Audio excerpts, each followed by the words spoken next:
Day 5 of lockdown in New Zealand, the coronavirus. So yesterday I said that I was filling it up with foam, and then I've put the panels on, and I've done some filling around this one, pre-fiberglass,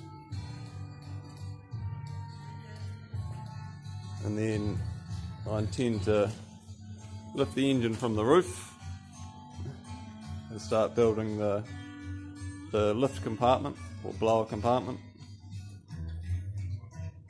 and then